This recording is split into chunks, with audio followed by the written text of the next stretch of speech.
और गर्व का भाव भी था।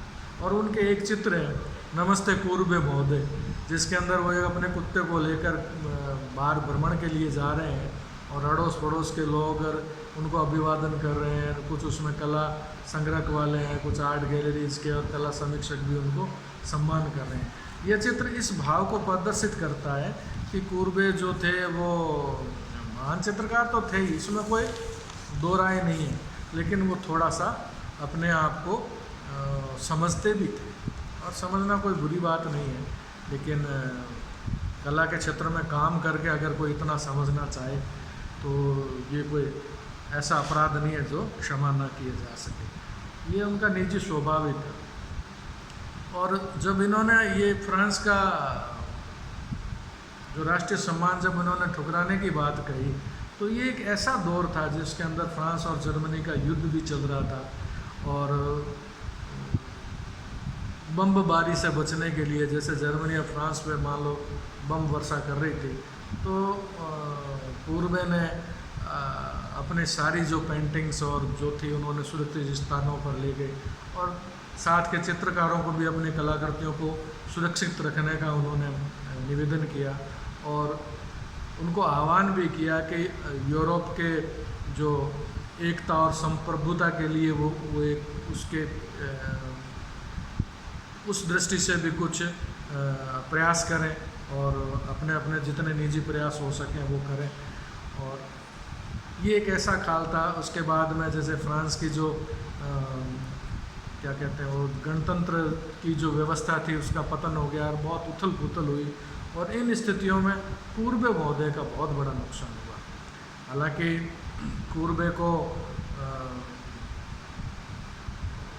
जो इनको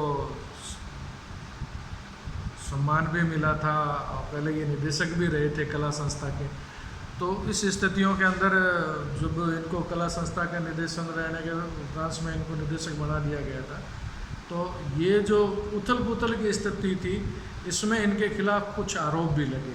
वहाँ जैसे अब बंदोम करके एक वहाँ स्मृति स्मारक है, वहाँ पर उनके पतन उनके जो स्मारक के विनाश करने का या नष्ट करने का इन पर आरोप भी लगा। और इस प्रकार की साजिशें होती रही और इस आरोप की वजह से उनको 6 मास का कारावास भी हुआ। उन्होंने वो सज़ा भी भुगती।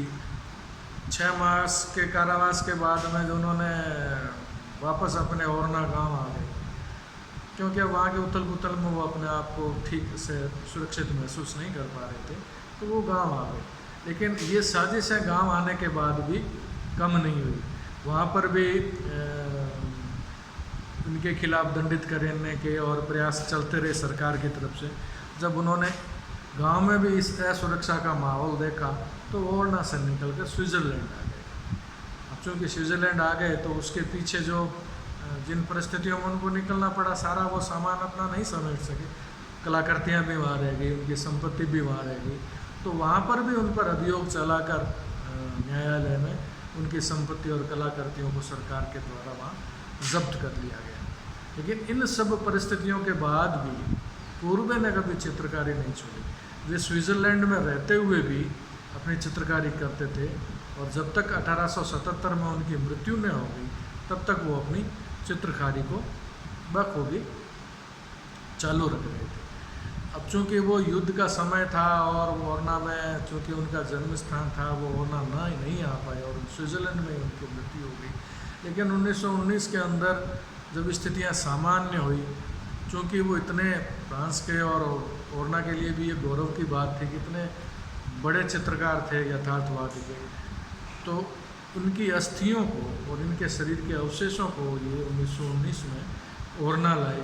वहाँ लाकर इनका एक स्मारक स्थापित किया गया और कलाकार के रूप में इनकी इस प्रकार से ओरना में भी प्रसिद्धि काफ़ी बढ़ी। न अपने जीवन पर्यंत तो इन्होंने प्रसिद्धि प्राप्त की ही, लेकिन एक कलाकार का अपने ही जन्म स्थान पर एक स्मारक बन जाना, वो आने वाले समय के लिए, आने वाली पीढ़ी के लिए भी काफ़ी प्रेरणास्पद होता है। तो कूर्बे महोदय जो थे वो एक जिनके जीवन में काफ़ी उथल पुथल भी रही और अपने चित्रों की दृष्टि से वो विवादित भी रहे, लेकिन उन्होंने उपलब्धियां भी हासिल की। उन्होंने यथार्थवाद को वास्तविक चित्रण को उन्होंने स्थापित भी किया। और उनका मानना था कि कला में कोई शैलियाँ वैलियाँ नहीं होती, कला में शैली नहीं होती, स्टाइल नहीं होती, कलाकार ही होता है। कलाकार का अपना निज का दृष्टिकोण क्या है चित्रों के प्रति, वो उसको समझे, जाने और उसको प्रतिस्थापित करे। तो अब उन्होंने जो अपने चित्रों के विषय लिए, वो विषय काफ़ी सामान्य विषय थे। और सामान्य विषय जैसे अपन ने पहले की चर्चाओं में भी कहा कि वास्तविक चित्रण को लेकर वो चित्रकारी किया करते थे, तो विषय भी वास्तविक लेते थे और सामान्य लेते थे। जैसे किसान हुआ, और स्त्री पुरुष हुए, वन हुए, समुद्र का किनारा हुआ, फूलदान, फ्लावर पॉट, विंडोज़, इस प्रकार के ये सामान्य चित्र लेकर चित्रित किया करते थे। और जो विशेषता थी नारी चित्र में, जिसे नैसर्गिक चित्रण कहते हैं, तो इन्होंने नारी चित्रण के अंदर न तो नवशास्त्रीयवादियों की तरफ किसी आदर्श की स्थापना की और ना ही रोमांसवादियों की तरह उसमें काल्पनिक समावेश किया या सौंदर्य वृद्धि के लिए कल्पना का सहारा लिया या चटकीले रंगों का सहारा लिया। नहीं, उन्होंने नारी को नैसर्गिक सौंदर्य, जो उसका वास्तविक सौंदर्य जैसी वो वास्तव में है, प्रकृति ने जो उसको स्वरूप दिया है, उस स्वरूप को लेकर उन्होंने बेहतरीन चित्रण किया। और उनके चित्रण के ऊपर रूबेंस का जैसे प्रभाव था। रूबेंस काफ़ी थुलथुल और मासल चित्रण बनाने के लिए प्रसिद्ध रहे हैं। तो इनके चित्रों में भी चित्र जो बने, नारी चित्रण जो हुआ, उसमें काफ़ी बोल्डनेस है, सशक्त है और मासिव से मासल है और एकदम जागृत अवस्था में है, जैसे एक्शन की उसमें है। तो जो चेष्टाएँ हैं, जो मुद्राएं हैं, वो उनको एकदम जागृत रूप में बनाती है और काफ़ी मनोहारी और सुंदर उन्होंने नारी चित्रण किया। और उनका ये मानना था कि अगर हम निसर्ग को भी, वास्तविक जो सौंदर्य है उसको भी अगर एकनिष्ठ होकर उसका चित्रण अगर करेंगे तो वह अपने आप में बहुत अनूठा और सुंदरता को समाहित लिए होता है। क्योंकि जो निसर्ग में मूल सौंदर्य है, वो सौंदर्य सर्जन से भी संभव नहीं है। अतः अगर मूल सौंदर्य को हम समझने और उसको उजागर करने में सफल हो गए तो चित्र अपने आप में बहुत सुंदर और मनोहारी बने। उनका तो ये भी मानना था, पूर्व में महोदय कहते थे कि संग्रहालयों को जो है 20 साल तक बंद रखा जाना चाहिए। संग्रहालय जो म्यूजियम्स है उनको 20 साल तक बंद रखें, ताकि चित्रकारों में और जो प्रकृति को, निसर्ग को वो अपनी आँखों से देख सके, वास्तव को समझ सके। चित्रकार वास्तव में अपनी वास्तविकता को अपनी नज़रों से, अपनी आँखों से देखना शुरू करे। और उन्होंने कहा, मैं केवल नैसर्गिकतावादी हूँ, यानी प्रकृतिवादी हूँ, यथार्थपरक हूँ, और मैं हमेशा सृष्टि के अंदर सत्यनिष्ठ रहता हूँ। जैसा सृष्टि ने जो निर्माण कर दिया, सत्यनिष्ठा से मैं उस निर्माण को हूबहू चित्रों में उकेरने का प्रयास करता हूँ। और उन्होंने जो आदर्शवाद की स्थापना की, इसके पीछे भी एक उनका दर्शन था, उनका मानना था कि ये जो यथार्थवाद है, इसका सिद्धांत क्या है? इसका सिद्धांत है आदर्श को अस्वीकार करना। क्योंकि आदर्श एक सार के रूप में, सार के रूप में कोई चीज़ ऐसी बनाई जाती है जो वास्तविक नहीं होती और वो निर्मित होती है। तो उनका मानना था कि यथार्थवाद का जो ध्येय है वही आदर्श को अस्वीकार करना है। चित्रकला जो है, कला जो है, पूर्णतया भौतिक भाषा है। जो दिख रहा है वास्तविक फिनोमिनल वर्ल्ड में जो दिखता है, भौतिक जगत में जो दिखता है, उसी की भाषा है, भौतिक भाषा है। और उसमें आत्मिक और अदृश्य का कहीं स्थान नहीं है। जो एब्स्ट्रैक्ट, जो अमूर्त है या आपका कोई आत्मिक उसमें भाव है, उसका कोई विशेष स्थान नहीं है। धार्मिक चित्रण आधुनिक युग के प्रतिकूल है, उनका यह भी मानना था। जैसे नवशास्त्रीयवादी या परंपरावादी जो धार्मिक चित्रण किया करते थे, और वो कहते थे आधुनिक युग में उनका कोई स्थान नहीं है चित्रण का, इस युग के प्रतिकूल है। इसमें तो प्रतिकूल क्या है, प्रतिकूल में जो आज का जो चलन है, आज के चलन में क्या है, जैसे अब शुरू में अपन ने बात की कि सभी यूरोपीय राष्ट्रों का जो विकास का जो दृष्टिकोण था वो औद्योगिक हो चुका था, तो वही बात इन्होंने यहाँ भी की।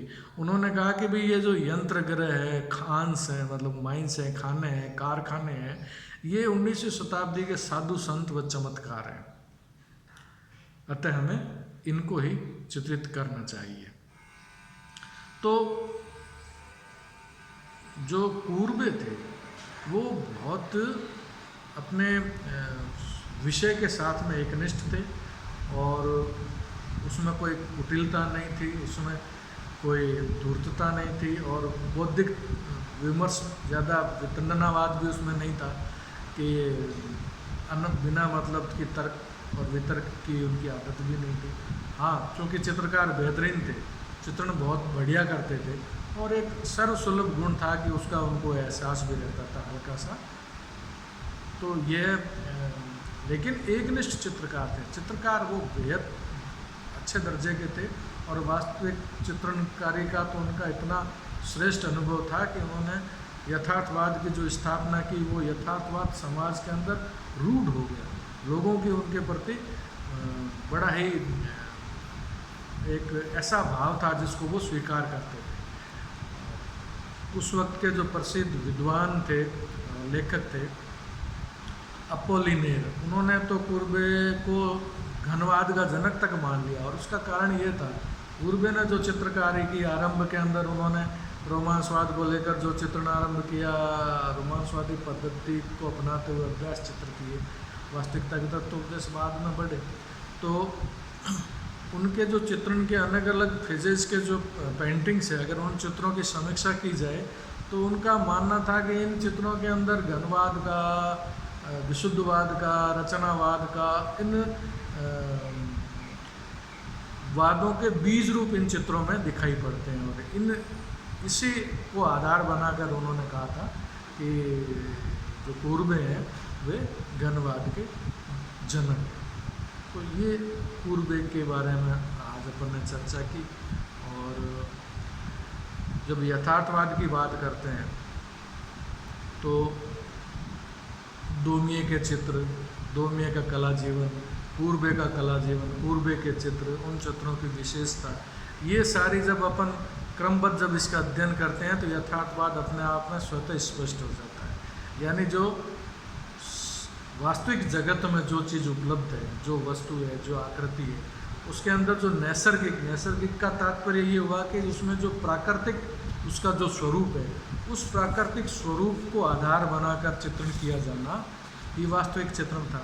और उसके लिए न किसी पारंपरिक स्रोतों की आवश्यकता थी, ऐसे विषयों की आवश्यकता थी जो धर्म के आधार से जुड़े हुए हो, या न ऐसे विषयों की आवश्यकता थी जो कल्पना के आधार पर जुड़े हुए हो, और न ऐसे किसी तुल्य का संचालन या संघात की जिसमें वर्ण विशुद्धता जैसी बातों को एक चमत्कार पैदा करने के लिए, रमणीकता पैदा करने के लिए, रोमांच पैदा करने के लिए, वास्तविक निरूपण का जिसमें खंडन होता हो, ऐसे प्रयोगात्मक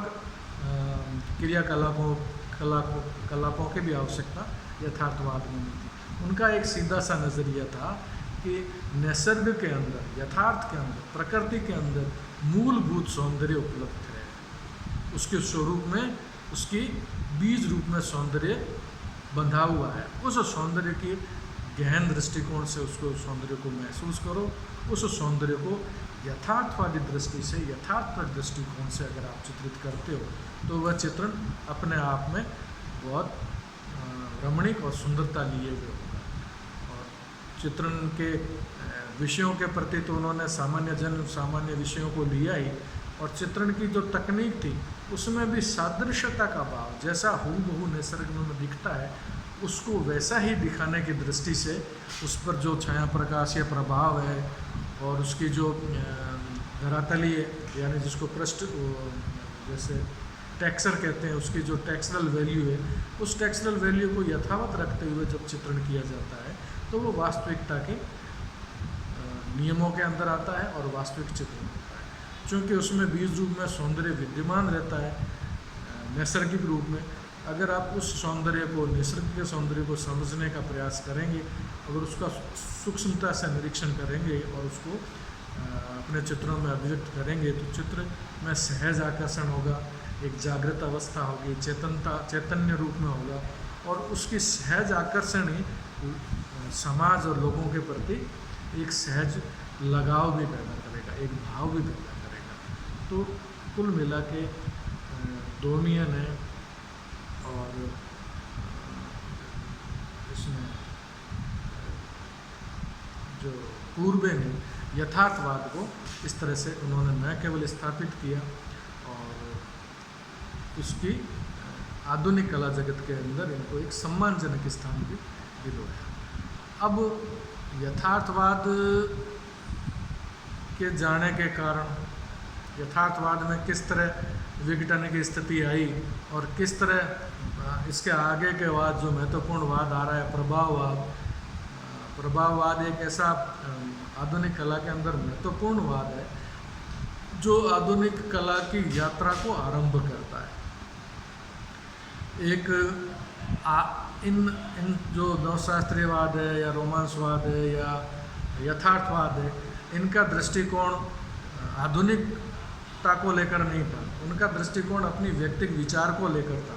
लेकिन प्रभाववाद एक ऐसा वाद था जिसने कला के अंदर आधुनिकता को समावेश किया, न केवल विषयों के लिए, न केवल रंग के लिए, न केवल रंग प्रयुक्तिकरण के लिए, यानी हर क्षेत्र में उन्होंने एक आधुनिक कला को लेकर एक ऐसा इज्म खड़ा किया, ऐसा एक प्रयास किया जिसमें कला की आधुनिक यात्रा आरंभ होती है। और आधुनिक यात्रा में प्रभाववाद का एक बहुत ही महत्वपूर्ण योगदान है। आगे की चर्चा में हम इस पर बात करेंगे। तब तक के लिए